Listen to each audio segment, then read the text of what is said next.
This is the International Anthony Burgess Foundation podcast.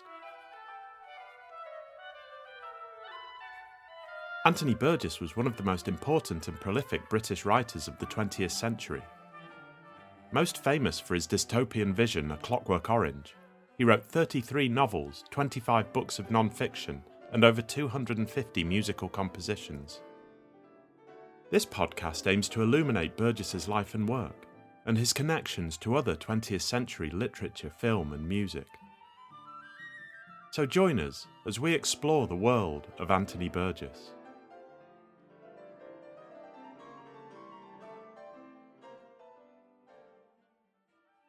In this episode, we're shedding some light on some of the conservation works currently ongoing in the Anthony Burgess archives.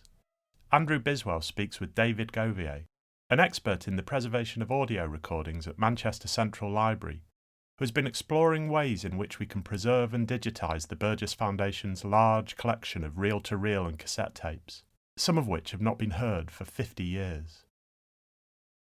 David Govier spoke to Andrew Biswell in November 2025. My name's Dave Govier. I'm the sound archivist here at Manchester Central Library.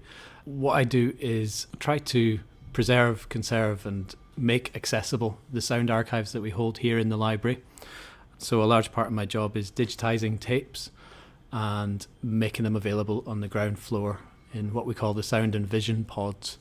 But we also do work for whoever will take us on to digitise other tapes that live elsewhere. And I suppose alongside the digitisation, there's also cataloguing it and trying to make it more discoverable, figuring out who wants to use it and what they need to know about it. Well, we're here in your studio at Central Library in Manchester, and for the benefit of people who can't see it, maybe you could describe your sound studio and tell us about some of the equipment that you've got here. Well, I sometimes worry that it looks like a mad person's room because it's got a sort of junk shop feel. There's bits of old machinery just sitting around, seemingly at random. However, they all have a function. I suppose it's a sort of a museum of old audio formats because we need to be ready for the next tape that gets asked for. So yeah, it's just a normal library room with a bit of soundproofing, not as much as I'd like, and loads of reel-to-reel machines sitting around, cassette decks, Betamax, some wax cylinders in the corner, turntable, some DAT machines, and some amps and some speakers and lots of headphones and just tapes everywhere you look. I'm deep into the Piccadilly Radio project at the moment, towards the end of it, and so there are just piles of tape boxes and tapes sitting all over the place. It looks like I need to do a tidy up. But yeah, it's a working space, so every day getting tapes out of boxes, putting them on machines and figuring out how best to represent the sound on them. And sometimes I have some company. I've got some volunteers and freelancers who work alongside me here, but mainly it's just me. Well, maybe you could talk us through the process of how you've digitised these reel-to-reel tapes from the Burgess Foundation's collection. I understand it's not a straightforward or easy process. You never quite know until you've got the tape in front of you and on the machine what condition it's going to be in. And so the first thing to do when presented with a couple of boxes of reel-to-reel tapes is to figure out as much as you can about them before you dive in. And so the first stage of the operation was to ask you to come up with a list of what the boxes said and what was written on the tapes. Maybe a bit of information about the tape types, so the manufacturers or the durations or the speeds, whatever indications we had access to on the boxes of the tapes. And then the tapes came here to the library where I started working through them. And so really it sounds daft, but what you do is you put it on the tape machine and see if it plays and see what speed it wants to be playing at. Before it goes on the tape machine, it's a good idea to have a smell of it, to see if it's mouldy, to see if it's letting off any other chemicals. it's a good idea to give it a bit of a shugle around and to see if the tape falls away naturally with gravity or whether it sticks to itself. These things can give you an indication about what kind of cleaning or what kind of operations it might need to go through before it gives you a good pass, as we say, through the tape machine with some reasonable sound as it was recorded. You also want to be careful that you group the things carefully. And so in your collection, there are many instances where a performance goes over several tapes or an interview goes over several tapes. And so in those cases, you want to make sure that those tapes go on exactly the same machine at the same settings. And so there's a consistency there for the listener further down the line. But other than that, it's just sticking them on the machines and making sure that the machine is set up in a way that best represents the sound on the tape. And so basically, that operation is, we don't know exactly what tape machines these were recorded on 50 years ago. You may have some pictures kicking about, and that might give us some clues. But what we don't know is how they were set up, when they were last serviced. What we can do is we can play them and gradually change certain settings on the tape decks now. And what we find is that there's a setting which is called the azimuth screw, which is an absolute vital part of the tape machine. And so you play the tape and then you adjust that azimuth. And what azimuth does is it changes the angle of the tape head that's picking up the signal from the tape. I think it comes from the Arabic word for the angle of the sun or the direction. But basically in this context, it is making sure that that tape head is at the same angle at which it was recorded. Because at that angle, you're making sure that the left and the right channels are hitting the tape at exactly the same point. There's no discrepancy there. If the left and the right channels hit at microscopically different points, the tape head, because the angle's wrong, then the sound will come at you from the left or the right sooner. And what that means is that the sound waves will come at you out of sync. And any out of syncness means that the sound will be muffled and it will sound like it's from over there or over here. Our brains are very good at positioning sound. What you want to happen is for the sound to come straight in front of you. And that's what you'll get if you get the azimuth right. Basically, we're recreating the settings from the recording machine 50 years ago. So it's kind of like time travel, almost. I remember we had various conversations about where the tapes had come from, because we think some of them were Italian. There were some recordings from a studio in London, and others, we understand, had been made in America or Canada. And I wonder if you could explain what difference that makes in terms of the different formats and different speeds and the makeup of these. There are about 40 tapes in total, but we think they'd come from all these different places. Yes, some collections are magnificently consistent, like radio station collections, where you've got a bunch of engineers sitting whose job it is to get them all perfect and all sounding the same. Collections like Anthony Burgess's are a much more pick and mix, and they were recorded on machines all over the place, on good machines and bad machines and machines that had never seen a service in their life.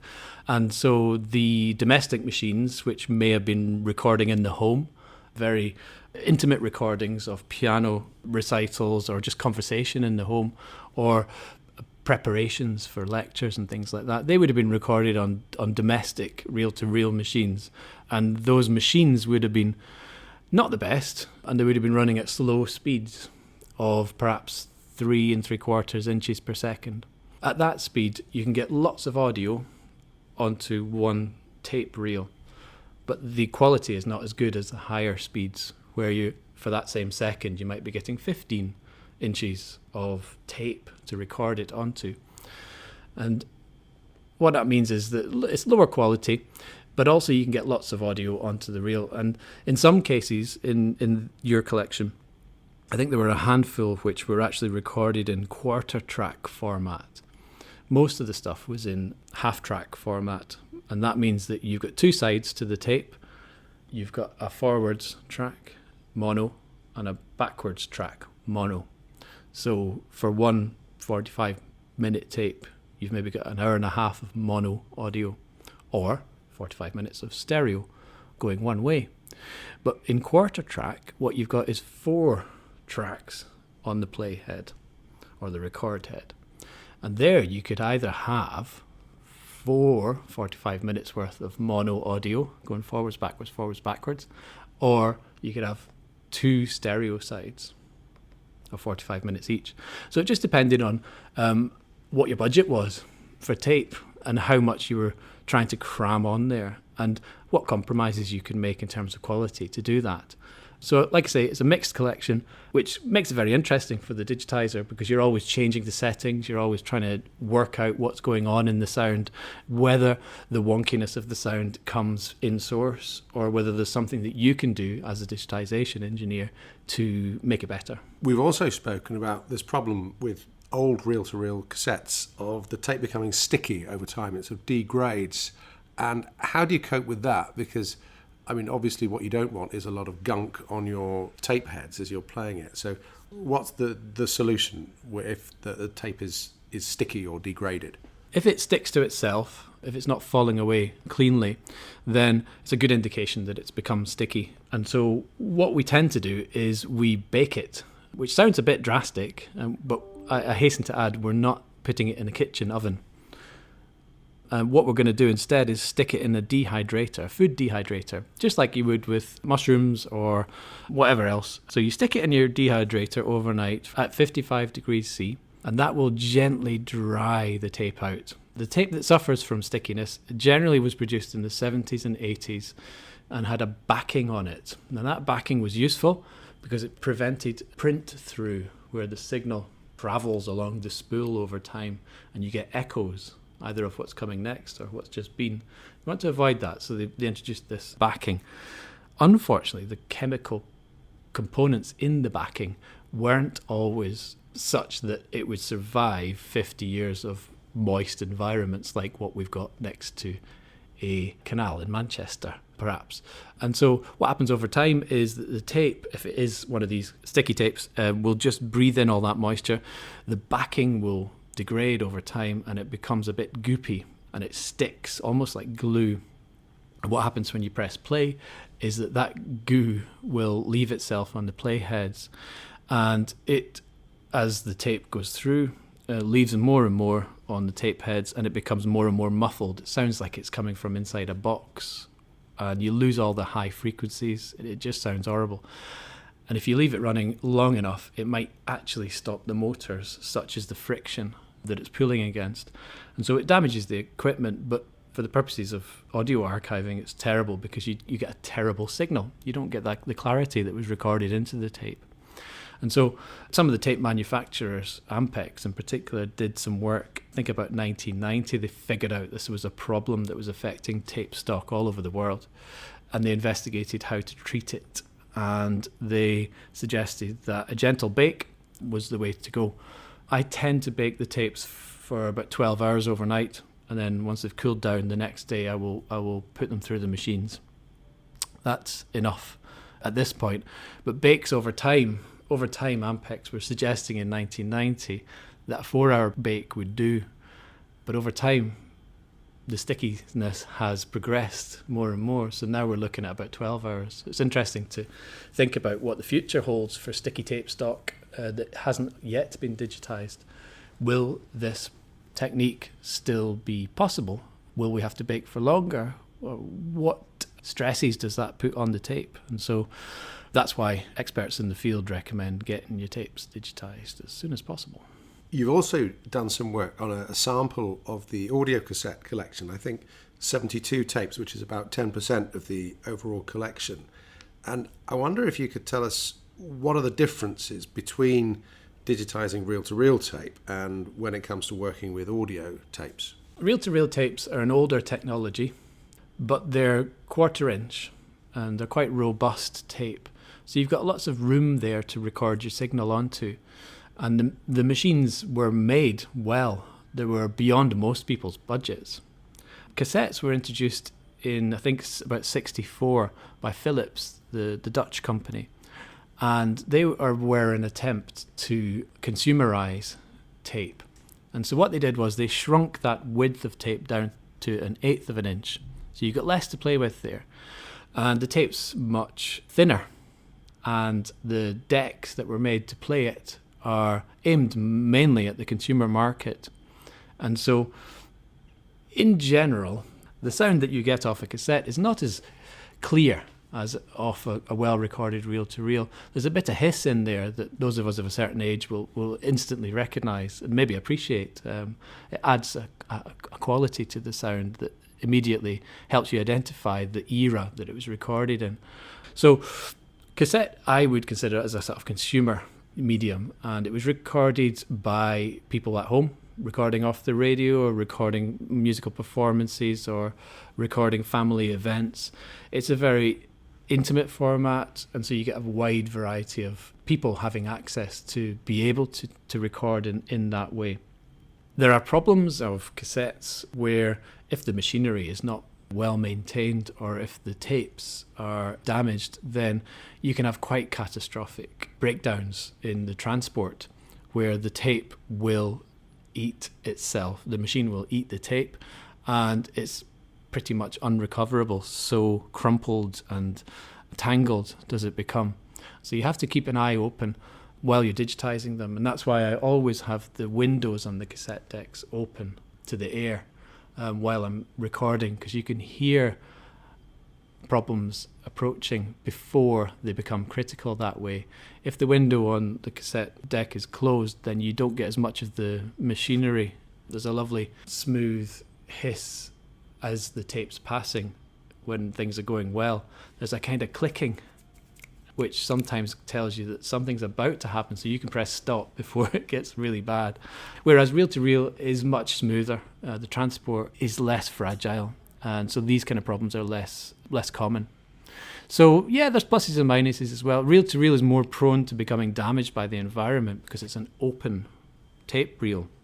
Is sitting open to the environment, whereas cassettes were made with their own little boxes and they're a cassette. They are encased in plastic, which creates a little microclimate, which makes it more difficult for mould to get at the tape.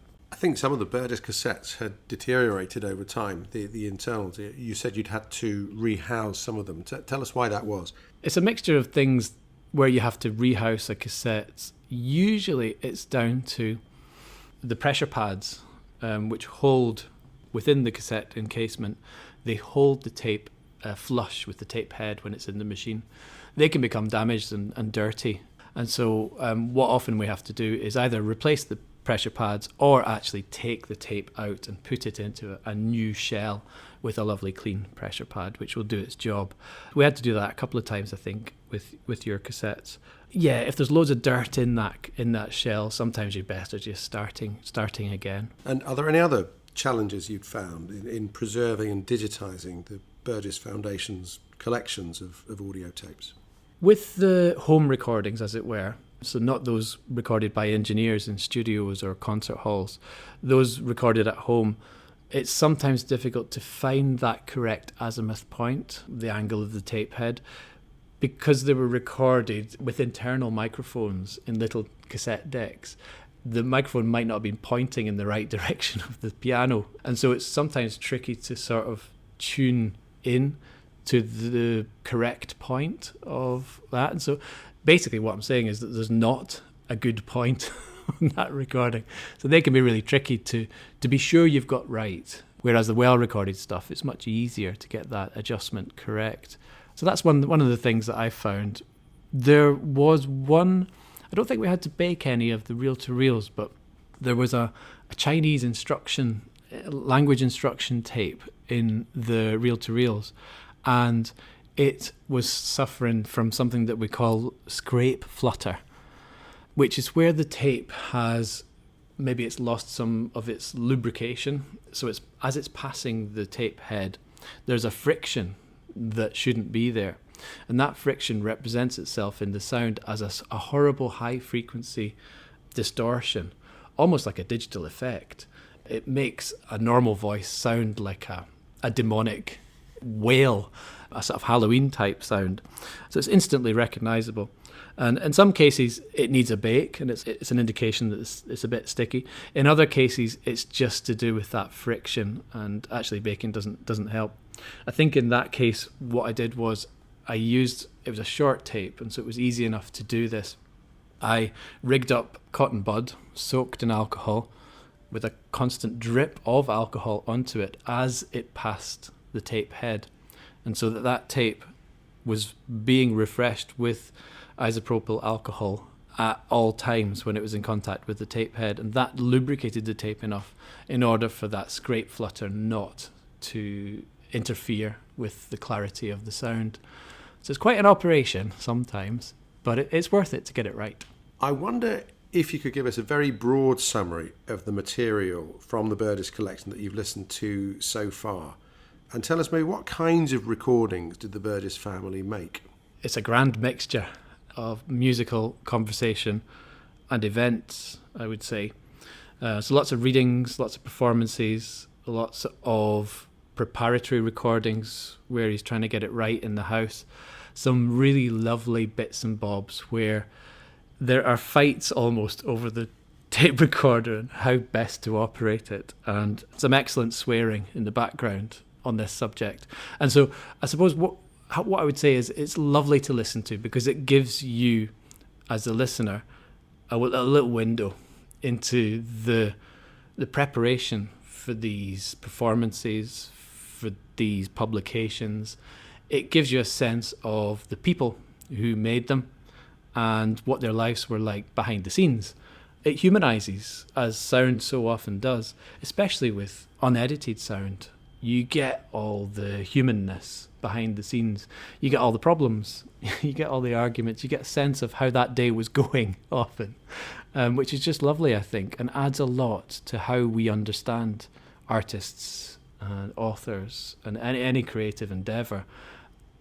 It can be clinical, and it can only be understood in certain ways unless you have some access to that biographical detail. And this is another way that I think that we get to that kind of stuff. And were there any particular pieces of audio which caught your attention as you were working with the collection? Yeah, there were certain instances where I think Burgess and his wife were discussing how to use the machinery, and she was becoming more and more irate with the machinery, and indeed with Anthony.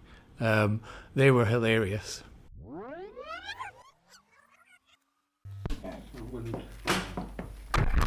Hello. Why there's no sound? Hello. I don't understand why there's no sound here. Should be up. Try with this up, I try with this down. Still the needle works, even too much. Actually seems to be... Hello, why doesn't the bloody thing record? Hello? Pronto? Everything should be working all right. Hello?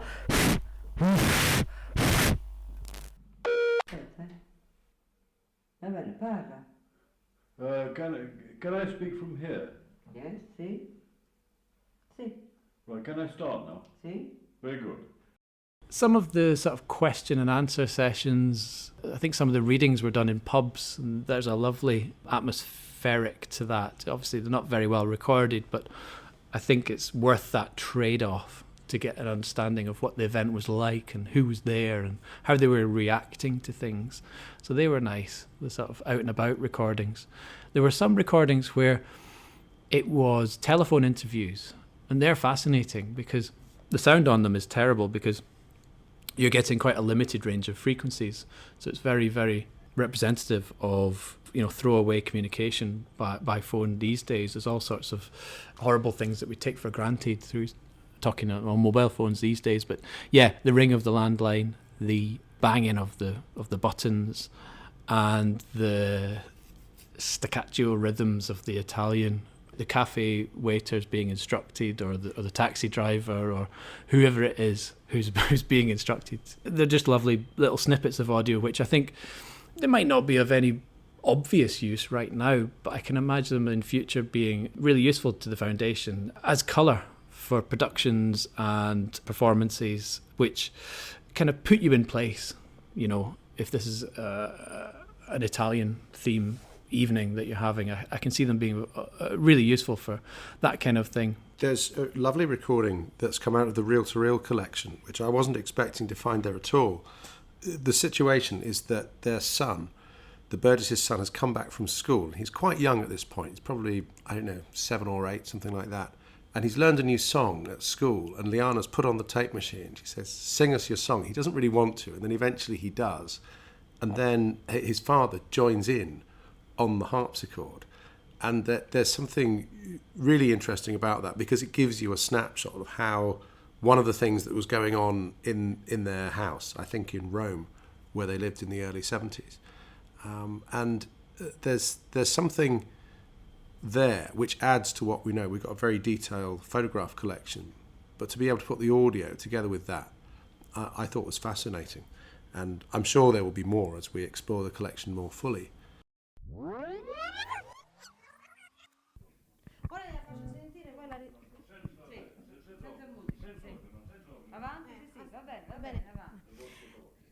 L'autunno se ne va, portando via con sé tutto l'amore lontano da me.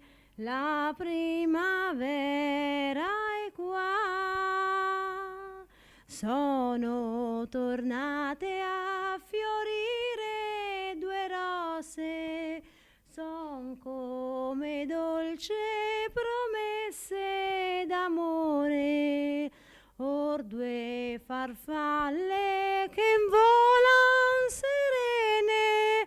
La primavera sorride all'amore, la primavera è una festa nel cuore.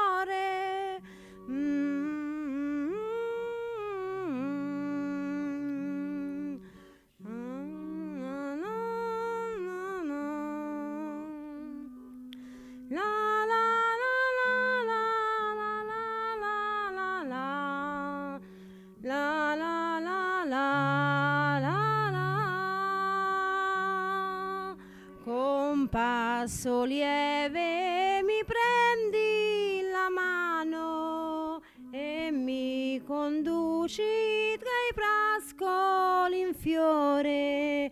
La primavera è una festa d'amore, la primavera è una festa d'amore.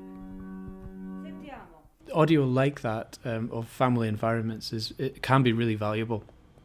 I mean, I've got a throwaway recording that my mum made of me and my papa, my grandfather, messing about when I was a toddler, and he's pretending to communicate with me.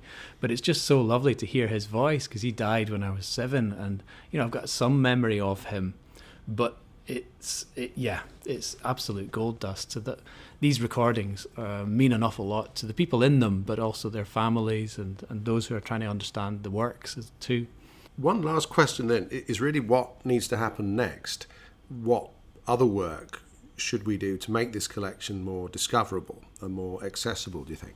The first thing to do is always to audit the collections which you've done already, so you know how many tapes you've got and roughly what the boxes say is on it.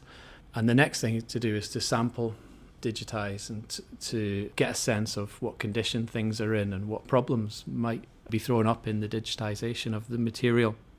And as part of that sampling exercise, I think it's true to say what we found is that the cassette collection is in fairly good nick as far as these things go.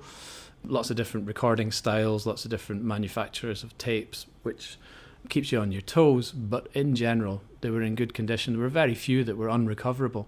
And so I think, I don't want to sound complacent, but I wouldn't term it an urgent priority for digitisation, because it remains in good condition. The driver with this kind of thing is more the technology to play it back, and it's becoming more and more expensive and difficult to get your hands on a good cassette deck and the engineer required to service it. And so that's the real driver for this activity.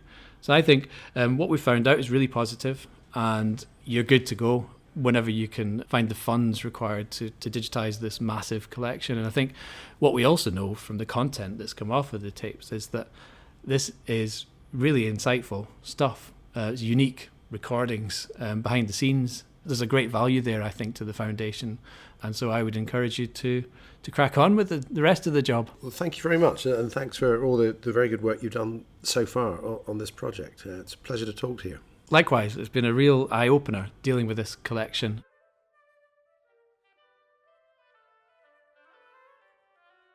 You've been listening to the International Anthony Burgess Foundation podcast. For more information about Anthony Burgess and the work of the Burgess Foundation, visit anthonyburgess.org. You can also sign up to our free newsletter at anthonyburgessfoundation.substack.com.